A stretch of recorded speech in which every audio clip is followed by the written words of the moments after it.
For those of you who may not know, my name is Steve Samtur, and for over 3 decades, I've been publishing a magazine called Back in the Bronx.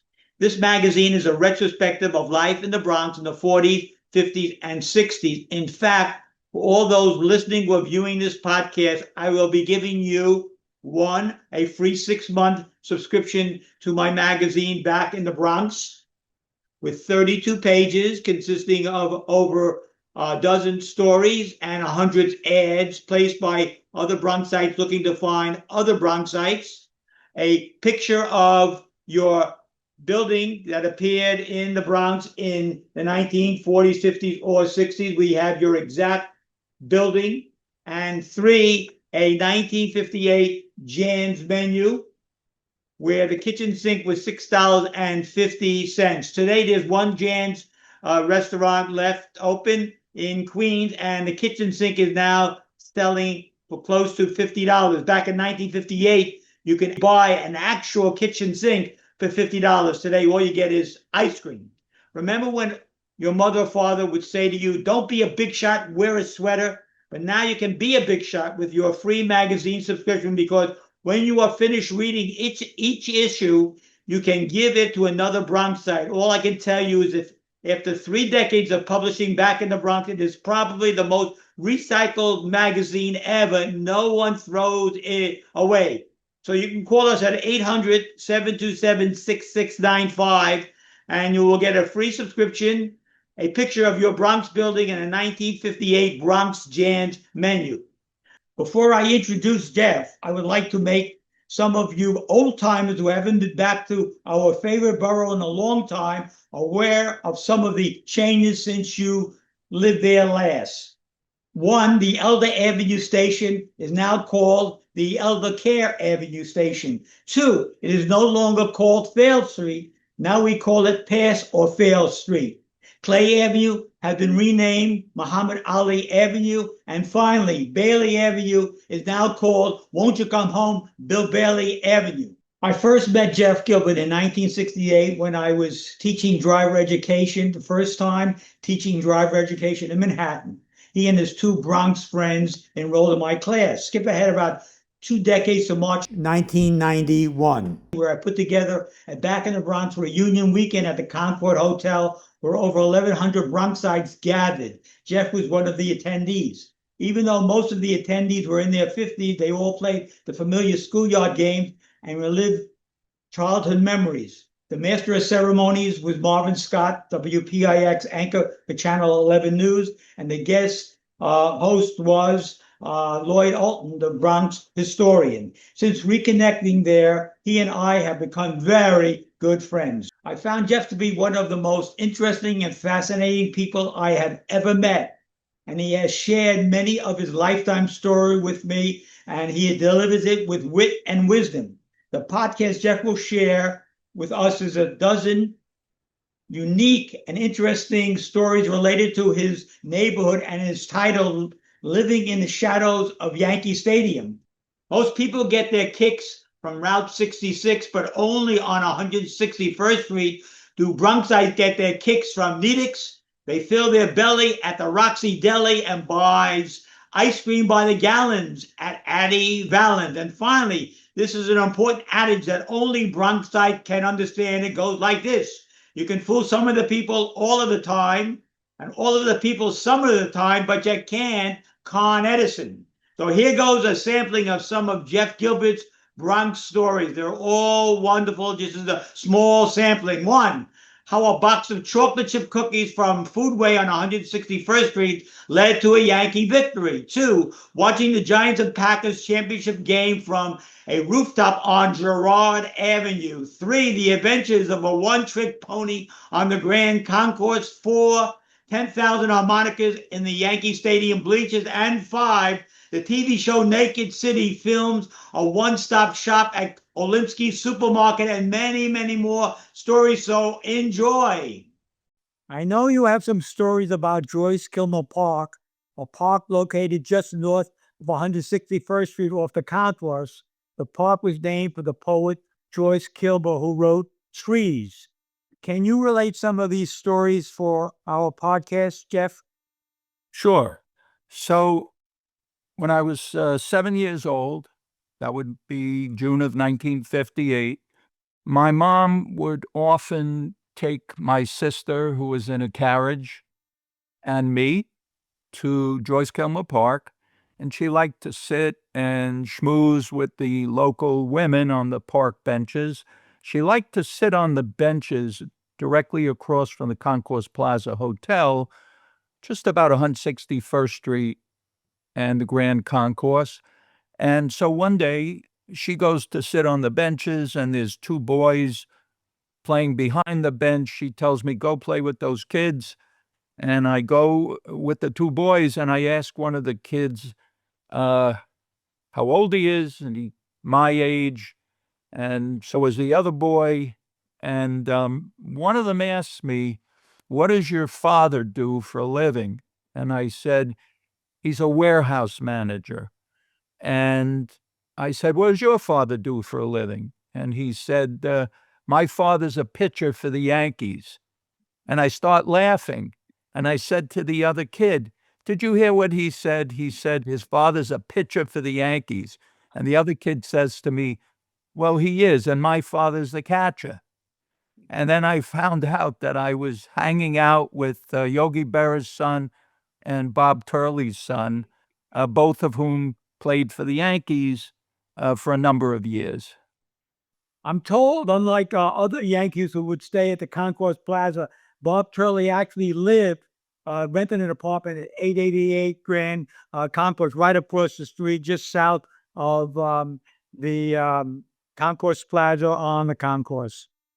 Yeah, well, that's also the home of the famous Roderick Michael Bailey, the artist who sits outside Yankee Stadium every home game and sells his paintings, his prints of his paintings of Yankees and other sports figures. All right, moving on. How engaging were those actors in Naked City that used to hang out around 161st Street and the Concourse? Well, actually, I could be more specific. Naked City was a very popular TV show in the late 50s and early 60s. And the show used neighborhoods around the city as backdrops for the stories. And they particularly liked to use my neighborhood on Girard Avenue, Walton Avenue, 158th Street, Yankee Stadium, uh, to shoot. So there was a wonderful luncheonette on Girard Avenue between 158th and 161st Street. It was called Val's Luncheonette. And when they were shooting episodes, the actors would often come in and eat lunch in Val's. So one day, I was came home for lunch, and I walked into Val's, and sitting in the front table were four of the main actors from the TV show, from Naked City. So I come in and I see Horace McMahon, Harry Bellava, Nancy Malone, and Paul Burke, who were the principal actors. And I had on a Yankee cap. I guess I was about 9 years old. And Horace McMahon, he played Lieutenant Mike Parker on the show. He asked me, "Are you a Yankee fan, kid?" I said, "Yeah, I really love the Yankees." He said, "Well, I'm a bigger Yankee fan than you are." He said, "I've been a Yankee fan for 25 years." And he starts asking me questions about Yankee players. And I answered most of them. So he said, "Well, you must be a big fan." And it was a real thrill to go into the luncheonette and see the people who I really loved it. My mother loved the show. I loved the show. I used to watch it all the time on Channel 7, Naked City. There's a real kick to see all those actors sitting and eating lunch at my table. Several years ago, we published a wonderful story about your first job shining shoes in front of Yankee Tavern. Please describe your unique entrepreneurial endeavor. It was crazy. We even was the front cover several years ago of Back in the Bronx magazine. It was so enlightening. So growing up, I grew up in 835 Walton Avenue, which you said was the building you chose to put on the cover of every issue of your magazine back in the Bronx. And my best friend, I lived on the second floor. He lived on the fifth floor. His name was Butch Schneid. We used to go to Yankee games as often as we could on Saturdays, but we didn't have money. So what we used to do is we used to go around the neighborhood collecting bottles, 2 cents for the small bottles, 5 cents for the large bottles, and they were glass and they were heavy. And it got a bit much for us, crawling under cars to retrieve bottles and climbing into garbage pails. So we came up with a better idea. We pooled our money, we skipped a couple of games, and we went to True Form Shoes. They were having a sale on shoe shine kits, and they were $5, this shoe shine kit. So we bought it. And we had this idea that we would go in front of the Yankee Tavern, which is on 161st on Girard on the corner, and we would shine shoes. Now, I was 9 years old. Butch was 7. And so I remember we took a chair from my mother's kitchen, and we took a chair from her kitchen, and we carried it along Girard Avenue. We set up our business, and the Yankees were playing the Kansas City Athletics that day, 2:00. Well, an early fan sat down on the chair and asked for a shine. Well, the shines were 25 cents. So we only needed to shine 3 pairs of shoes to make 75 cents to pay for a bleacher seat. He got his shine. He gave us $1. Well, we thought we hit the jackpot. We were waiting for the second customer when this hulking guy came down Girard Avenue, picked up our shoe shine kit, and shoved it into the sewer. He couldn't get it all the way down, but he wedged it in very tightly and told us, "You guys can't work here. This is my corner." He said, "I put 2 kids through college shining shoes, and no 9-year-old is going to take over my corner." Well, it was so much commotion, somebody called the cops, and 2 patrolmen from the 44th precinct came. They pulled our shoe shine kit out of the sewer, and they told me, "A 9-year-old kid doesn't belong in the street. Go home." So we were crushed. We invested $5 and we only made 1. So we said, what are we going to do? We came up with this idea, which turned out to be a wonderful idea, that we would write up a flyer and put it under the door of the 60 apartments in my building. And we would say, "We will come and pick up your shoes on Friday night. We'll return them with a spit polish Saturday morning." And that was our business for the next 3 years. Every Friday night, my friend Butch and I would collect shoes, shine them in his apartment, and return them on Saturday morning. It was very lucrative. And actually, we started going into the grandstands for $1.30 instead of the bleachers for 75 cents. Great story. And there's more to this story that may come out later on, but this was a fabulous entrepreneurial endeavor, to say the least. So, Jeff, where did you and your family shop for groceries in and around 835 Bolton Avenue? So my mother stuck to the south side of 161st Street, which meant some things she would buy in Deitch Shopwell. Then it was called Deitch's. Some she would buy in Olinsky's. She didn't want to walk across 161st to Grand Union, so she never shopped there. But a new store opened on 161st between Girard and Walton in the early 60s. It was called Foodway. And they sold a product that no one else seemed to carry, which was Dannon prune yogurt. And one Saturday, my mother sent me to buy her a prune yogurt. And I took the yogurt from the case, and I was on the checkout line. I was maybe second from being served, and this young guy had a crew cut. He was in a big hurry, and he had one box of chocolate chip cookies, and he said to me, he said, "Listen, do you mind if I go ahead of you? I'm going to be late. There's a game at Yankee Stadium, and I'm going to be late." And I looked at the guy, and I recognized him. It was Jim Bouton, who was a pitcher for the Yankees. He was first season. And the reason I recognized him was my friend Butch and I, we used to go to the Yankee games, and when we go in the bleachers, we would always sit in the first row in the right field bleachers over the auxiliary scoreboard, which was right next to the Yankee bullpen. And we would always call out pitchers' names during the game, hoping they would wave to us or give us an autograph or whatever. Well, I said to him, "Listen, my name's Jeffrey. I'd be happy to let you go ahead of me. But would you do me a favor the next time I yell out your name when I'm in the bleachers, would you please just tip your hat to me?" And he looked at me and he said, "Jeffrey, this isn't Amarillo." He said, "So the next time you yell out my name, pronounce it correctly. My name is Bouton, not Booton. And you're always yelling out, 'Hey, Booton, hey, Booton.' Please yell out, 'Hey, Bouton,' and then I'll tip my cap to you." So I let him get ahead of me. He went to the game. I guess he wasn't late, and he won his first major league game the next day.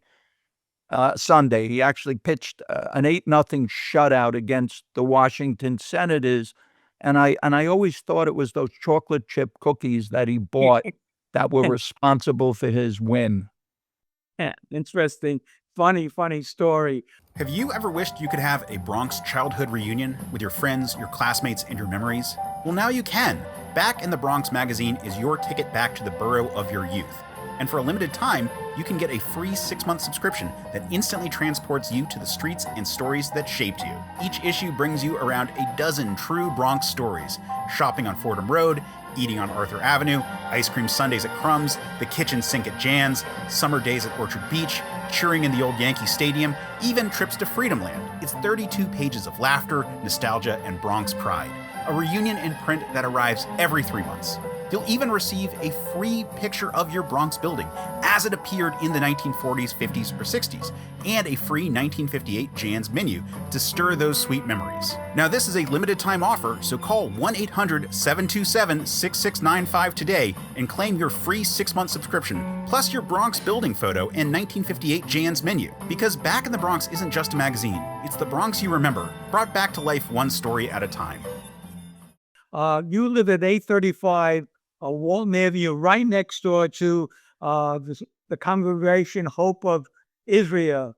I'm told you had an incident where you met Mel Allen. Can you tell us a little bit more about that incident, please? Yeah, actually, it was 1962 in October. The Yankees were playing the Giants, San Francisco Giants, in the World Series, and Mel Allen was Jewish, and he attended Yom Kippur services at Congregation Hope of Israel. Now, that wasn't my synagogue. I used to attend Tremont Temple on Burnside Avenue.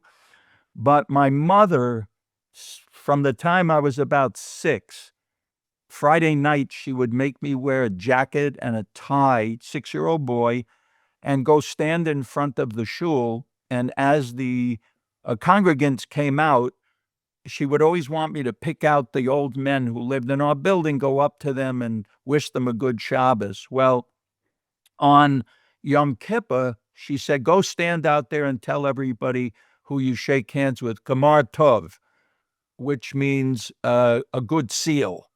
And so Mel Allen walked out, and I recognized him because I used to watch Yankee games with my dad, Channel 11. And I walked up to him, and I shook his hand. I told him, Gemar Tov. And he said, what's your name? I said, my name's Jeffrey. And he said, my name's Mel. And he shook my hand. And I guess he went to the stadium to broadcast the game. I went home. Interesting story. Some building close to your building would be tall enough to watch Yankee game from rooftops. Did you ever watch a Yankee game from a building rooftop? Well, I'll tell you, in 1962, it was a brutally cold day. It was December 30th, 1962. The New York Football Giants were playing the Green Bay Packers at the stadium in the NFL championship game. And I had a very good friend, Michael Yakira, who lived in 831 Girard, which was directly across from my building, closer to the stadium. And you could go up on that roof and you could see the football field very clearly. So Michael's father, who is a really wonderful guy, Alan Yakira, he asked me if I'd like to join Michael and watch the championship game from the roof. And I will tell you, it was brutally cold. I was freezing, but I did go out there and the Giants lost to the Packers 16-7. I remember that. The highlight for me, though, was just before halftime, Mr. Akira came up to us on the roof and he handed Michael $2 and he said, "Michael, I want you and Jeff to go to the deli. We had the Hebrew National Zion Deli on 161st and Walton. I want you to get yourself a couple of hot dogs and a knish and a soda." And it was a real kick. Halftime, we went up there, we ate our hot dogs, and then we went to watch the second half and watch the Giants lose the championship game. Since you only live 2 blocks from the Yankee Stadium bleachers, could you hear the crowd noise? Yes, as could everybody in the neighborhood, especially when the Yankees hit a homer, and especially when Mickey Mantle hit a homer.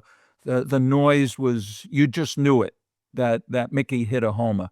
So our windows, our apartment, some of the bedrooms faced Girard Avenue, and the living room and my bedroom also faced 158th Street. And it was in May of 1963, May 22nd. My dad and I were watching the Yankee game. It was a pretty hot night, warm night, and the windows were open in the living room, and the Yanks went ahead like 7-0. And we were very happy. We were watching the game, and Kansas City scored like 6 runs in the 7th inning and 1 run and they tied up the game. And the game went into extra innings. I think I wanted to turn it off. I was disgusted that the Yankees threw away a 7-run lead. But bottom of the 11th inning, Mantle came up. He led off the inning against Bill Fisher, and he hit, it was 3-2 count. He hit a mammoth shot, and our windows were open, and we heard this boom while we were watching, but we heard the boom. It was one of the loudest booms that we ever heard. And then seconds later, because there was a delay, we saw that home run that Mantle hit off the facade. It almost went out of the stadium, and then we saw it. But we heard the home run before we saw the home run. The Yanks won a walk-off 8-7. I have to say, it was the hardest ball I ever heard. A sonic boom, I would suspect. A Mantle boom, yeah. Al Downing, who played for the Yankees, was famous because he gave up Hank Aaron's record-breaking 715th home run. Did you meet him in your neighborhood by chance? I did. And I was playing softball behind Yankee Stadium. There were softball fields that we always played on.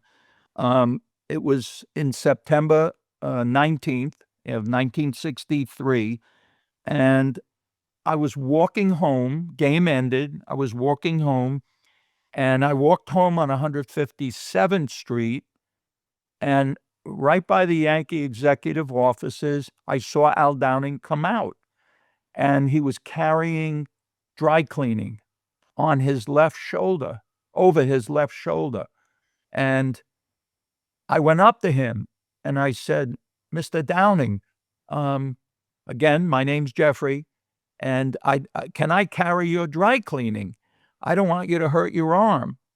So he said, sure.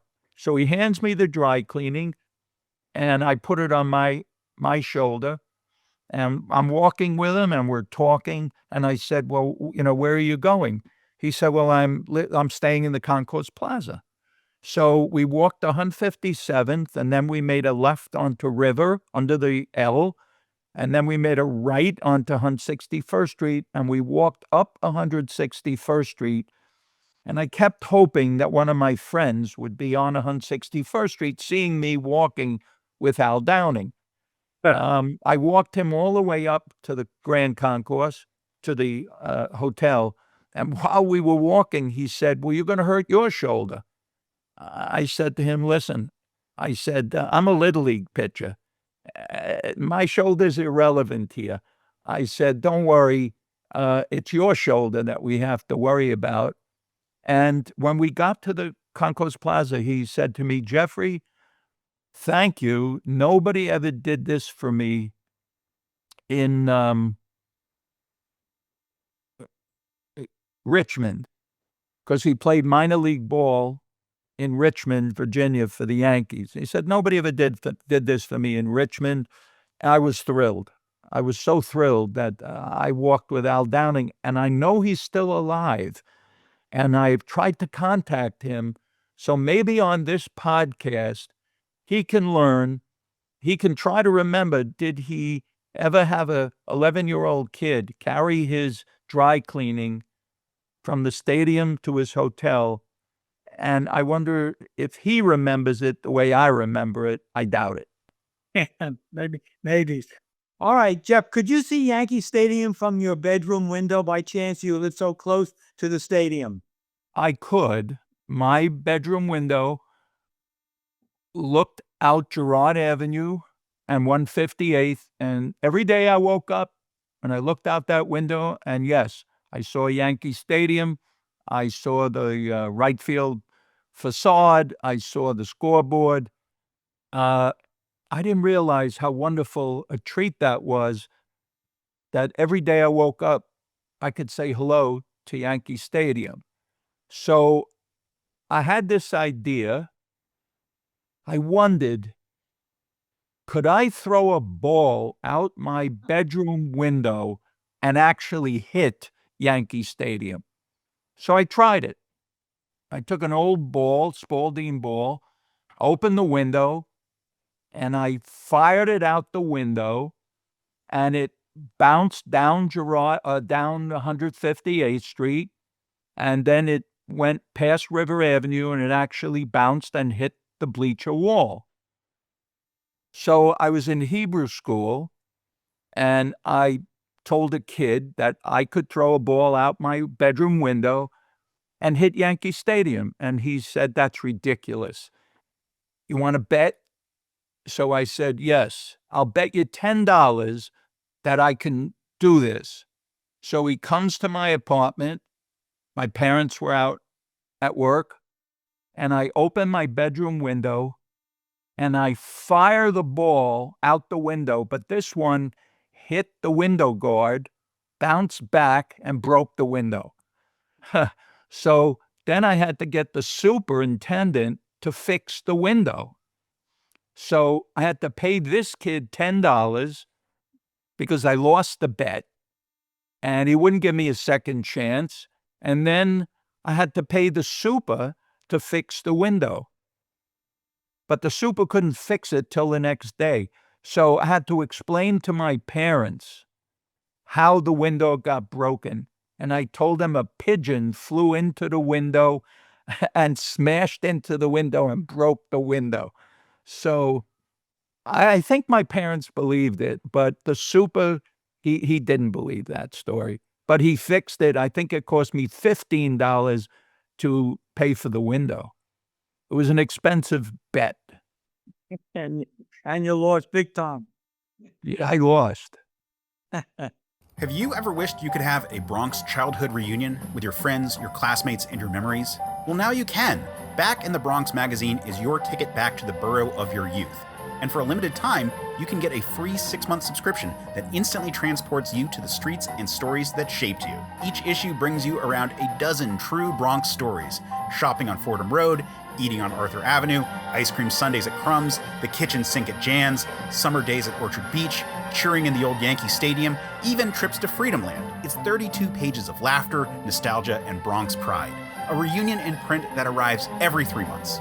You'll even receive a free picture of your Bronx building as it appeared in the 1940s, 50s, or 60s, and a free 1958 Jan's menu to stir those sweet memories. Now, this is a limited time offer, so call 1-800-727-6695 today and claim your free 6-month subscription, plus your Bronx building photo and 1958 Jan's menu. Because Back in the Bronx isn't just a magazine, it's the Bronx you remember, brought back to life one story at a time. You alluded to the fact that you heard a sonic boom when Mantle hit a home run in extra innings, but I'm told that there was an even louder sound that you heard coming out of Yankee Stadium when you were out playing stickball. Can you relate that incident?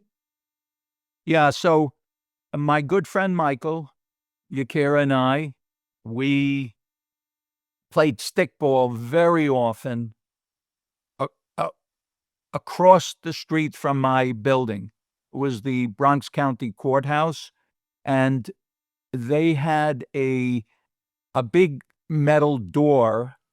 And when that door opened, Department of Corrections trucks used to bring prisoners in for court hearings. But when it closed, it was a beautiful home plate square in one of the sections of the doors for stickball.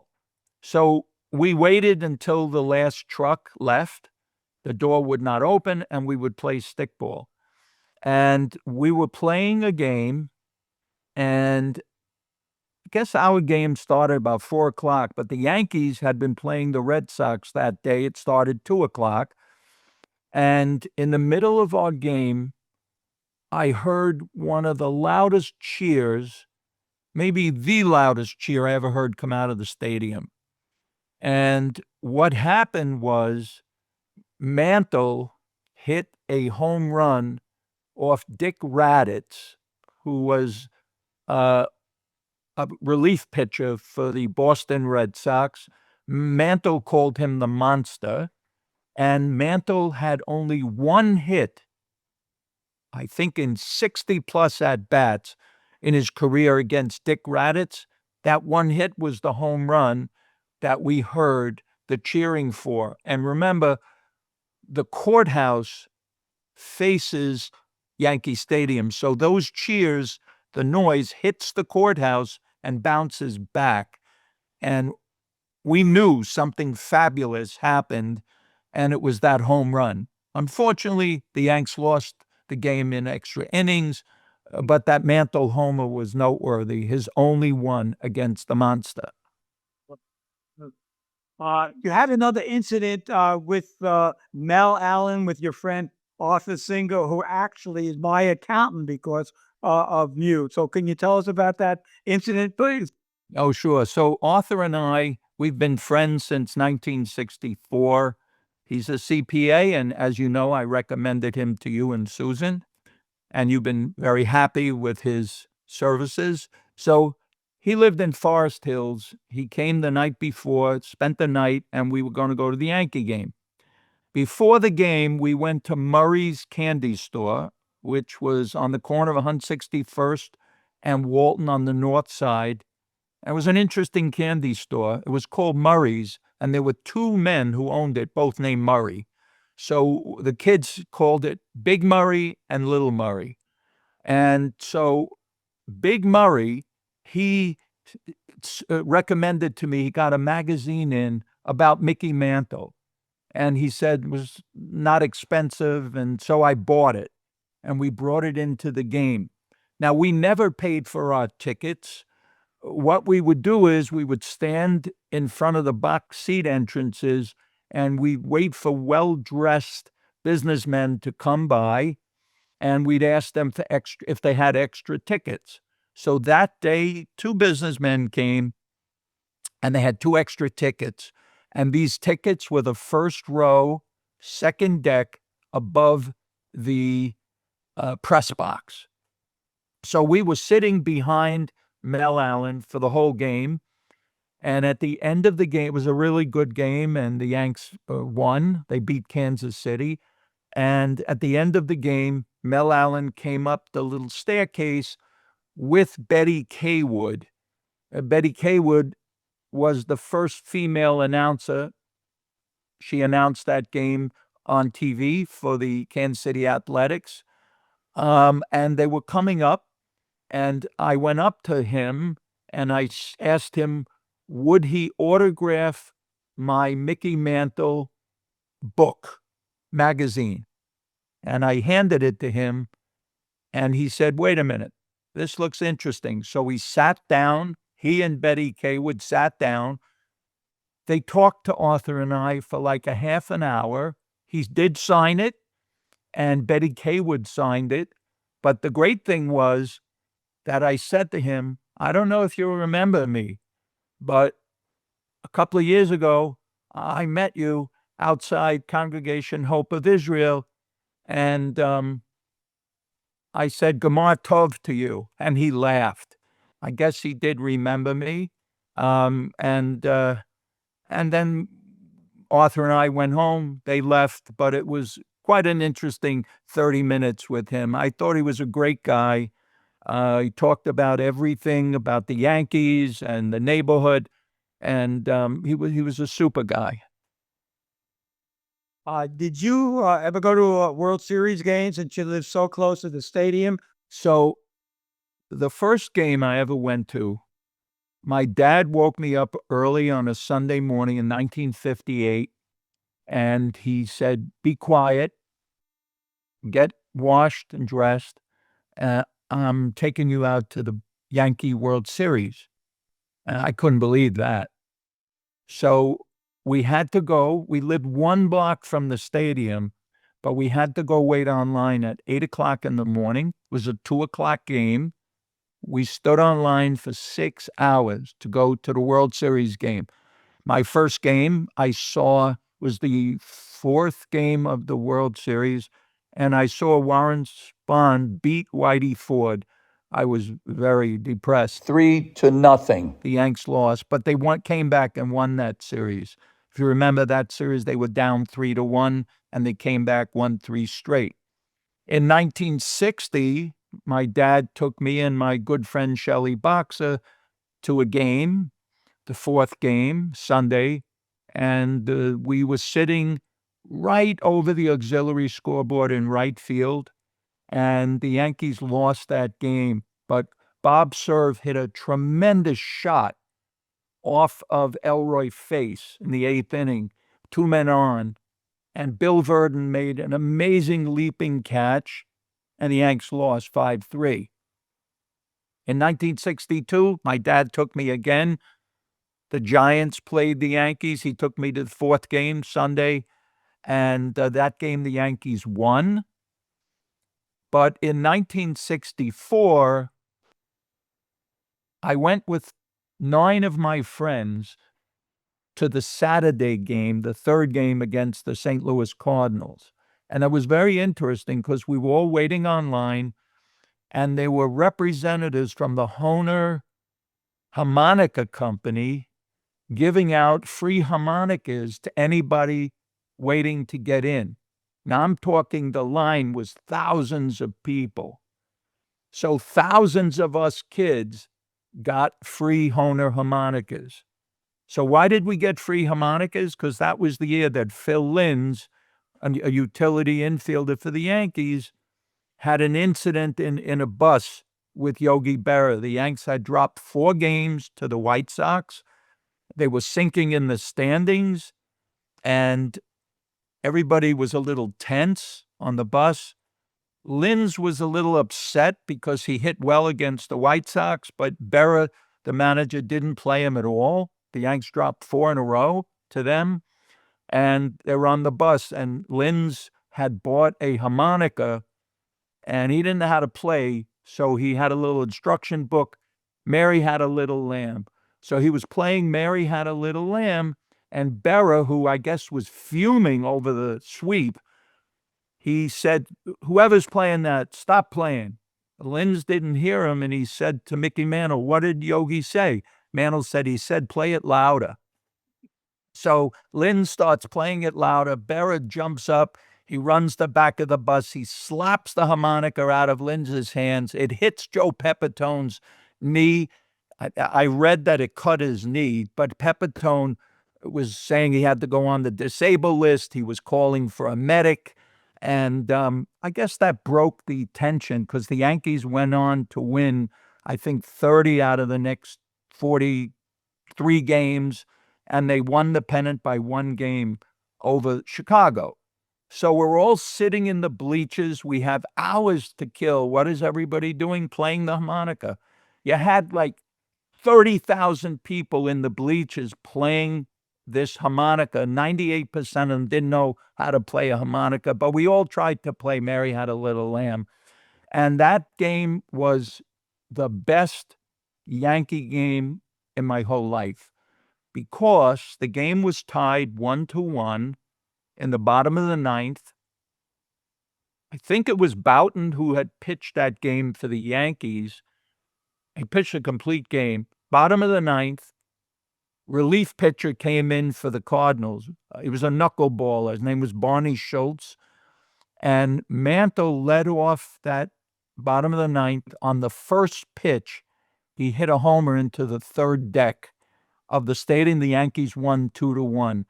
And believe me, the stadium went nuts.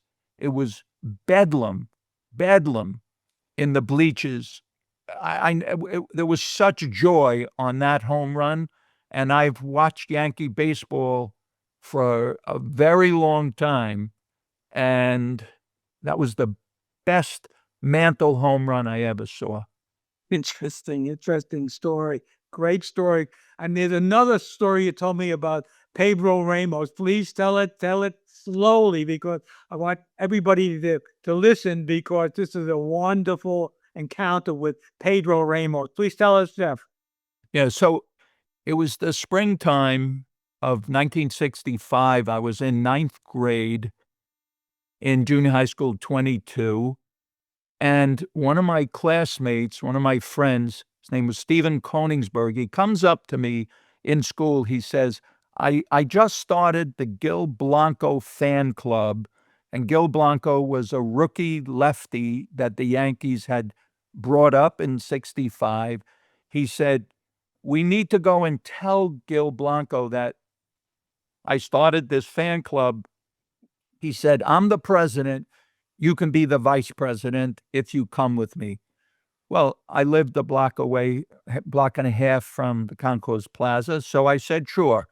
So he and I go up to the Concourse Plaza to try to find Gil Blanco before the game. And this guy is in the lobby. He's wearing a cowboy hat, cowboy boots, a cowboy shirt, and it was Pedro Ramos. Now, Ramos had come over to the Yankees the year before in 64. They wouldn't have won that pennant in 64 without him. He was stellar in relief. And unfortunately, because he was purchased after September 1st, he didn't play in that World Series against the Cardinals that the Yankees lost in 7. So Ramos, we go up to him. Could you tell us, do you know where Gil Blanco is? He said, no, I have no idea. And we said, well, we knew it was Pedro Ramos. So he said, I don't know where he is, but if you'd like to ride to the stadium with me, I'm going now for the game. We said, ride in your car with you? He said, yes. So we walk outside. And he says, before we leave, let me show you something. He opens his trunk. There was a whip in the trunk. He pulls out this whip, and there were little colored triangular pennants hanging from the canopy of the Concourse Plaza front entrance, and he splits each little he takes the whip and he whips and he whips. He did like 10 and he split each one. So we knew he was very experienced as a cowboy. So he had a red convertible. We get in his car, and I said, "How are you going to the stadium?" He said, "Well, we're going to go to 165th, make a left. We'll go down the river, I'll make a left, and then a right on 150." I said, "Pedro, would you do me a major favor? Would you go all the way down Walton Avenue and then 153rd and then up Girard Avenue, and then you could make a..." He says, "Why do you want me to do that?" I said, "Because all my friends will be in front of Winchell's candy store, and I would love for them to see me in the car with you." So I'm in the front seat, Steven's in the back, and he does it. And we go past all of my friends standing in front of Winchell's candy store, just south of 157th on Girard. And of course, I'm waving to all of them, and I'm saying, "It's Pedro Ramos, it's Pedro Ramos." And then we go, and he parks in the player parking lot, which was open. It wasn't fenced in. It was right across from the executive office, player entrance. And about 100 kids storm the car. They want his autograph. And then they're, "Who are you?" I said, "I'm his son. My name is Juan Ramos." So I start signing autographs. I'm 13 years old, and I'm signing autographs for these kids. Juan Ramos, Juan Ramos. But it was wonderful. He was absolutely great to us. And then the Gil Blanco fan club was quickly dissolved. He was sent down and never heard from again on the Yankees, and that was the end of the fan club. I hear that Juan Ramos' signature is going for over $1,000 on eBay, so maybe he'll make some money on that. It could be, but it's a fake. It's a Have you ever wished you could have a Bronx childhood reunion with your friends, your classmates, and your memories? Well, now you can. Back in the Bronx magazine is your ticket back to the borough of your youth. And for a limited time, you can get a free 6-month subscription that instantly transports you to the streets and stories that shaped you. Each issue brings you around a dozen true Bronx stories: shopping on Fordham Road, eating on Arthur Avenue, ice cream sundaes at Crumbs, the kitchen sink at Jan's, summer days at Orchard Beach, cheering in the old Yankee Stadium, even trips to Freedom Land. It's 32 pages of laughter, nostalgia, and Bronx pride. A reunion in print that arrives every 3 months. You'll even receive a free picture of your Bronx building as it appeared in the 1940s, 50s, or 60s, and a free 1958 Jan's menu to stir those sweet memories. Now, this is a limited time offer, so call 1-800-727-6695 today and claim your free 6-month subscription, plus your Bronx building photo and 1958 Jan's menu. Because Back in the Bronx isn't just a magazine, it's the Bronx you remember, brought back to life one story at a time. Another thing, though, before we end, do you want to go into the Joe Morrison story at Val's? Or Sure. is there anything more that we didn't cover that you want to cover?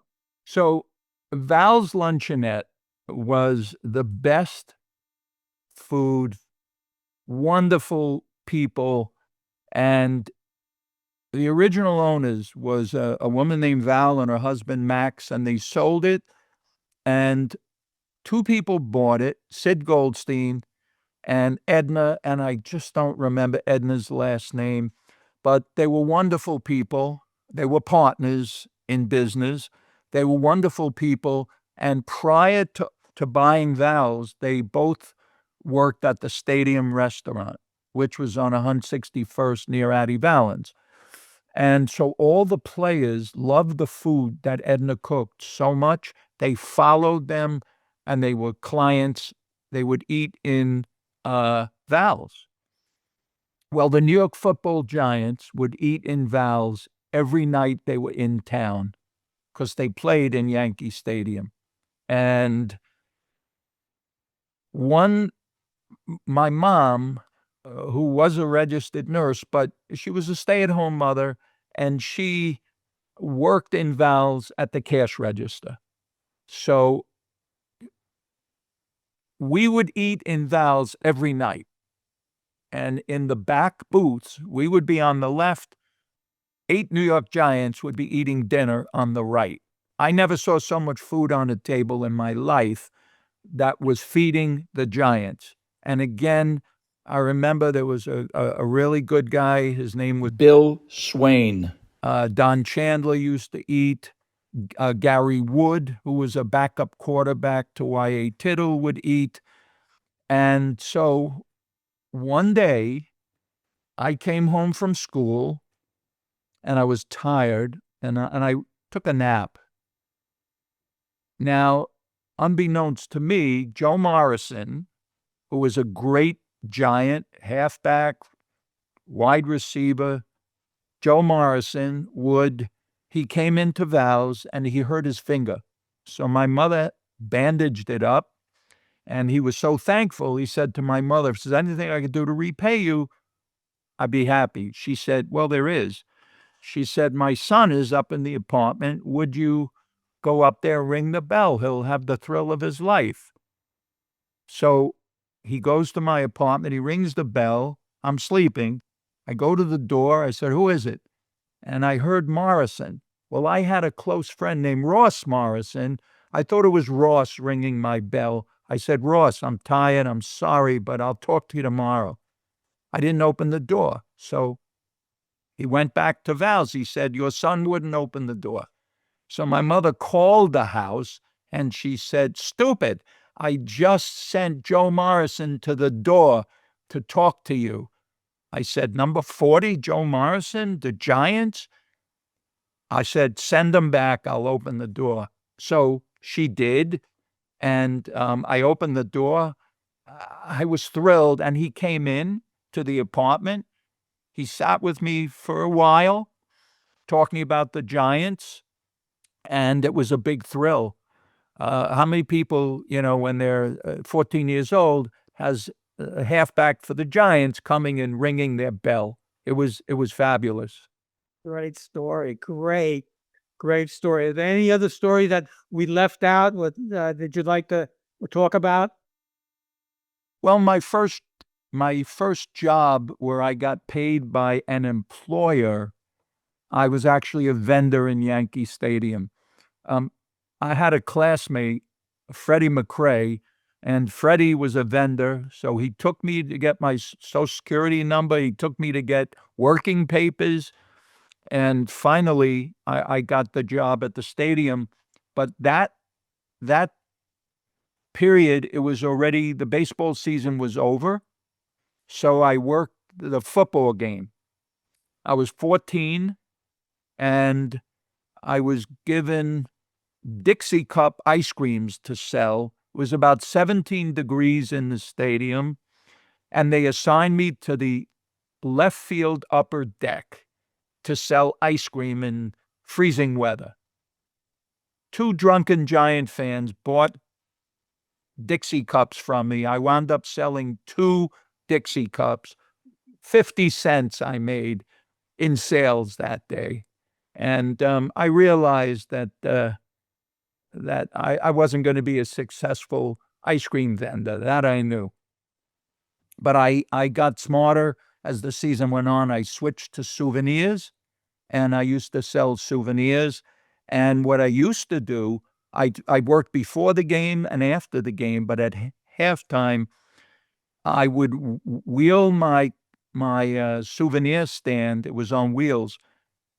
And I would sit on the 50-yard line behind the handicap, because there were always handicapped people sitting there. And I'd watch the game, the second half of the game, sitting on the stand on the 50-yard line. I had the best seat in the house. Great story. Huh. And thank you so much for these stories. I'm sure the viewers and the podcasters and those that are listening will enjoy it as much as we enjoyed it. I thank you so You're much. welcome. We'll hopefully do more with you down the road. That'd be great. I look forward to it. Take Let care. me tell everybody, I've been driving since I'm 16. I'm 74 now, and I've never had a moving violation. And I attribute that to the fact that Steve Samtur was my driver's ed teacher in my senior year at Taft High School in 1968. I remember teaching you how to parallel park. I told you when you hear metal against metal, you've gone too far, and you learn well. I did. Thank you. Thanks. Take care. So long. Bye-bye. Bye.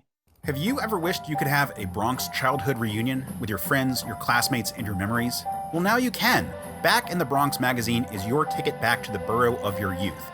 And for a limited time, you can get a free 6-month subscription that instantly transports you to the streets and stories that shaped you. Each issue brings you around a dozen true Bronx stories: shopping on Fordham Road, eating on Arthur Avenue, ice cream sundaes at Crumb's, the kitchen sink at Jan's, summer days at Orchard Beach, cheering in the old Yankee Stadium, even trips to Freedom Land. It's 32 pages of laughter, nostalgia, and Bronx pride. A reunion in print that arrives every 3 months.